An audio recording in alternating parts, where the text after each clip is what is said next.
Halo semuanya, selamat pagi Miss, selamat pagi teman-teman. Perkenalkan, nama saya Sofia Lorenza Siburian dengan NPM 210-242. Saya dari Prodi Pendidikan Bahasa Indonesia Universitas HKBP Nomensen Pematang Siantar. Nah, pada video kali ini saya akan menjelaskan yaitu mengenai kesulitan belajar yang dihadapi oleh peserta didik.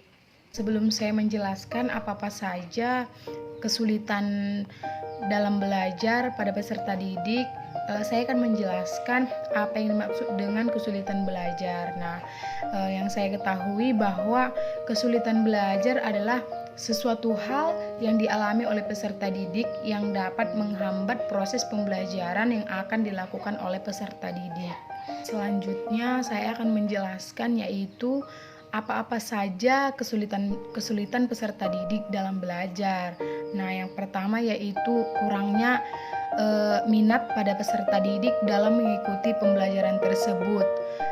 Selanjutnya kurangnya kesehatan dalam diri peserta didik sehingga dapat membuat konsentrasi menjadi buyar dan tidak fokus terhadap pembelajaran.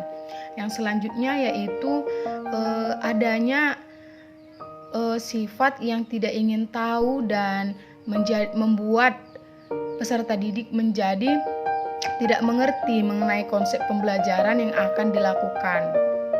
Nah, teman-teman, yang selanjutnya yaitu adanya kesulitan dalam memahami penalaran ilmiah dan dalam memahami setiap konsep pembelajaran dan juga memahami bahasa-bahasa istilah.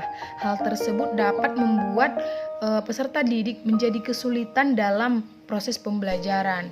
Yang selanjutnya yaitu rendahnya daya serap siswa terhadap pembelajaran dan penempatan siswa dalam kelas atau posisi tempat duduknya itu juga dapat mengganggu konsentrasi ataupun hal tersebut dapat dikatakan sebagai kesulitan pada peserta didik dalam proses pembelajaran. Yang selanjutnya yaitu kurangnya dukungan orang tua dalam mendampingi peserta didik dalam hal belajar.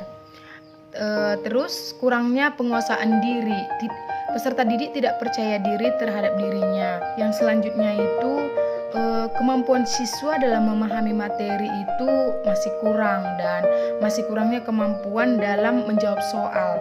Selanjutnya kurangnya melakukan pembelajaran aktif di kelas dan kurangnya minat belajar tadi di dalam diri siswa dalam mata pembelajaran tertentu. Nah, dari kesulitan-kesulitan belajar yang saya sebutkan tadi, saya dapat menyimpulkan bahwa faktor atau penyebab dari kesulitan belajar ini ada dua. Yang pertama yaitu faktor internal. Faktor internal itu seperti dalam diri kita, yaitu kurang percaya diri dan tidak ada niat untuk belajar pada peserta didik dan kurangnya kesehatan yang mendukung untuk melakukan proses pembelajaran. Berikutnya yaitu faktor eksternal. Nah, faktor eksternal ini adalah faktor dari luar. Yang pertama yaitu faktor dari lingkungan sekolah, yang dimana kurangnya alat dan bahan yang memadai untuk melakukan suatu proses pembelajaran. Yang kedua yaitu faktor dari keluarga, di mana di dalam suatu keluarga itu kurangnya fasilitas yang mendukung pembelajaran dan juga ekonomi keluarga juga berpengaruh terhadap kesulitan belajar ini. Contohnya seperti yang kita tahu pada saat sekarang ini, yaitu seperti masa pandemi, pastinya para peserta didik dituntut untuk belajar melalui proses daring dan untuk melakukan proses pembelajaran daring ini pastinya akan membutuhkan kuota atau paket data, dan hal tersebut juga dapat menjadi kesulitan belajar. Nah, yang terakhir yaitu lingkungan sekitar.